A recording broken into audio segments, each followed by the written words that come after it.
Today, the race for a coronavirus vaccine continues at breakneck speed. Plus, as tech companies embrace permanent work from home policies, employees are ready to ditch the expensive San Francisco Bay Area. And we dive into Silicon Valley's latest obsession, a Buzzy social networking app that you're probably not invited to join. I'm MacKenzie Sigalos, and this is CNBC After Hours, Work From Home edition.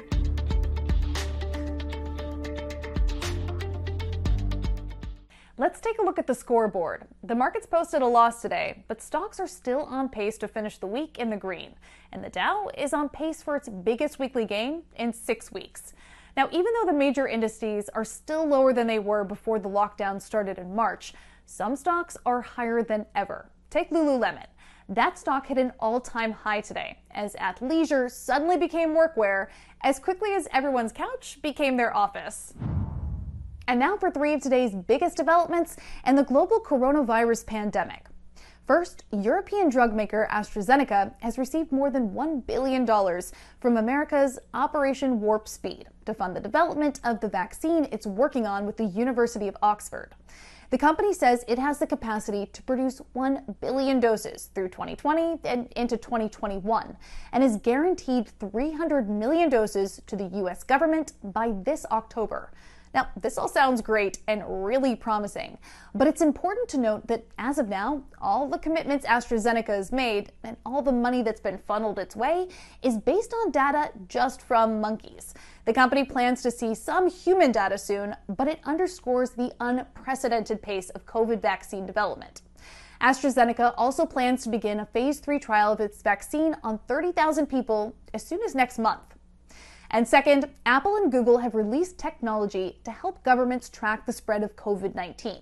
Now, these tools, which the tech giants worked on together, allow developers to build apps that will notify users if they've had contact with someone who tested positive for the coronavirus. Now, this process of tracking positive cases and identifying people who have been exposed is called contact tracing, which medical experts cite as an essential component of any plan to contain a possible second wave outbreak. 3 U.S. states have already committed to using the Bluetooth technology that Apple and Google developed. Alabama, North Dakota, and South Carolina have announced they will build statewide apps to try to slow the spread of the virus.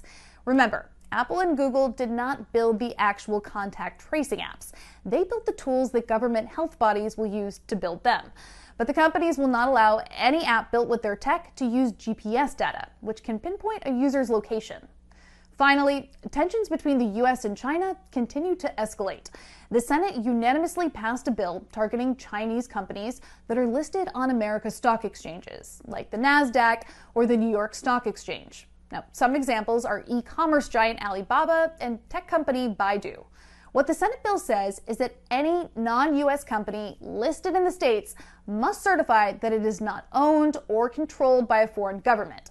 Now, this language takes direct aim at China, where the government takes a much more active role in corporations. So why is this a big deal, and what does it have to do with the coronavirus? Well, it's a big deal because American investors make a lot of money on these types of companies.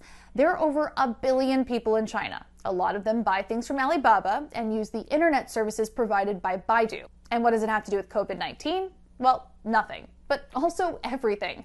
On the surface, nothing. The legislation reflects the frustration among U.S. lawmakers with China's lack of transparency into its businesses, and what regulators say is a disregard of American financial disclosures. But the bill is also inextricably linked with COVID-19. There is a palpable growing anger in Washington toward China's handling of the COVID-19 outbreak that has killed more than 90,000 Americans and devastated the U.S. economy.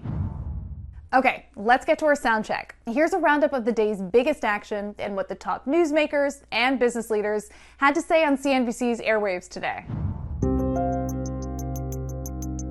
There's going to be a lot of pressure to try to license these vaccines early or make them available under an emergency use authorization based on immunogenicity data showing it produces antibodies in people, and maybe some early safety data. I think we need to do big clinical trials here. We need to make sure we go through a proper development pathway to give people confidence into taking these vaccines.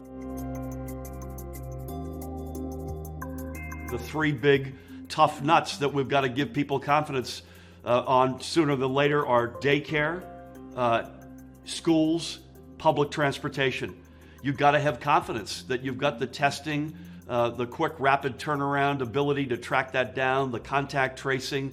You've got a plan in place to isolate any hotspots should they come up, and people have to believe that, and that's what we're focused on. E-commerce as a percentage of total retail, it took about 8 years to go from like 5% to like 15%. And it's taken 10 weeks to go from 15% to over 24% or 25%. With respect to forward bookings, the vast bulk of them are new bookings, not FCCs. It's a relatively small amount of those that are future cruise certificates. Despite so much of our world being turned upside down by the coronavirus, some things never change. Like Silicon Valley's obsession over a buzzy new app none of us have ever even seen. Clubhouse is an invite-only social network that has suddenly taken over the tech zeitgeist. Venture capitalists and other members of the tech elite are tweeting about how much they love being on this app. It doesn't have a website, and its founders have avoided the press, but Clubhouse has snagged celebrity members and also reportedly just raised $12 million from influential VC firm Andreessen Horowitz. Based on that investment, it's worth $100 million. So, what's all the fuss about? Well, none of us can download it because it's extremely exclusive. So CNBC.com's Ari Levy worked his sources, and he's got the breakdown of tech's newest favorite app. Clubhouse is the latest super buzzy social network in Silicon Valley. The way to think about it is social network for audio. So instead of turning on a screen or instead of going onto your mobile phone and pulling up an app where you start typing, it's like a podcasting experience, but where your friends are, where celebrities are hanging out. It's basically like entering a conference or entering a panel at a conference during the Q&A. And so you're just sort of entering blindly. And the conversations are effectively centered around whatever the person that creates the room wants them to be.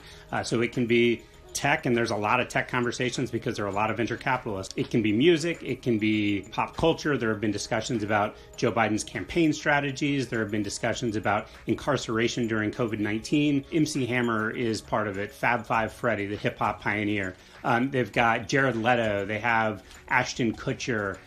There's a whole assortment of celebrities. One of the real allures to it at the moment is that there's only about 1,500 users. So it's super exclusive. The people who have gotten those invites tend to be very well-known people in tech or in venture capital or these celebrities. They're the ones that are communicating with each other. And the way that we hear about it is we see tweets about it, or we see, we hear people talking about it. The founders have kept a really tight lid on the number of invites. You only see maybe a dozen people joining a day. There's only about 270 active users a day. So think of it as the most exclusive club out there, valued at $100 million by Andreessen Horowitz, which is one of the reasons that we're all talking about it. Most of the activity we see in venture capital right now is in things that are working. So you see money going into business software products used by people in remote environments. Another category is telehealth, digital health. Clubhouse is very different in that it is a brand new product with no evident business model. To say it's working is sort of an inaccurate way to talk about it because there's so few people using it by design at this moment. It's a social product that, if it's going to make money, that won't happen, until far down the line. The social networking, social media model is the premier example of boom and bust, or winners and losers.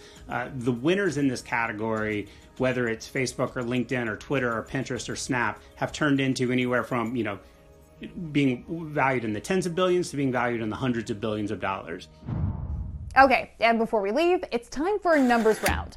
Let's kick it off with 66. A staggering 66% of the workers in the San Francisco Bay Area would consider leaving the region entirely if they were given the option to keep working from home forever.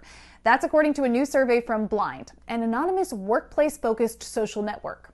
These survey results come on the heels of tech companies like Twitter and Square announcing they would let their employees work from home permanently. And Mark Zuckerberg just said today that he expects that up to half of all Facebook employees will eventually work from home. Also, many leases in San Francisco are month to month, making it super easy for residents to pick up and leave immediately. Next, 41. 41% of the homes sold between mid-April to mid-May created a bidding war among potential buyers, compared to just 9% in January, according to Redfin. This jump in bidding wars is kind of a classic case of supply and demand. The housing market was basically closed in the beginning of April, but as states start easing lockdown restrictions, the market is heating up like crazy as buyers rush to find homes with more space as they prepare for long-term remote work and homeschooling. There's your high demand. But the thing is, sellers are not exactly flooding the market with supply. Some are worried about the state of the economy, and others just don't want strangers in their homes. And finally, $7.5 billion. Cities and states are facing a $7.5 billion hit to toll revenue in 2020, as remote work policies keep commuters from driving over bridges and into tunnels to get to the office. That's according to the International Bridge and Tunnel Tollway Association. New York City may be the hardest hit area, with a potential loss of $700 million. That's it for After Hours. Stay up to date in real time with CNBC. A Florida county task force has approved Universal's request to reopen its Orlando theme park during the first week of June. Now, the plan will still ultimately need approval from Governor Ron DeSantis. Get the latest on the reopening of these parks and the rest of the economy, and be sure to catch every development in this historic battle against coronavirus and the unprecedented economic fallout by going to CNBC.com and downloading the CNBC app. We'll be right here in our home office every Tuesday and Thursday with a new edition of After Hours, so be sure to catch us then. Until then, have a happy Memorial Day weekend, stay safe, and we'll see you next week.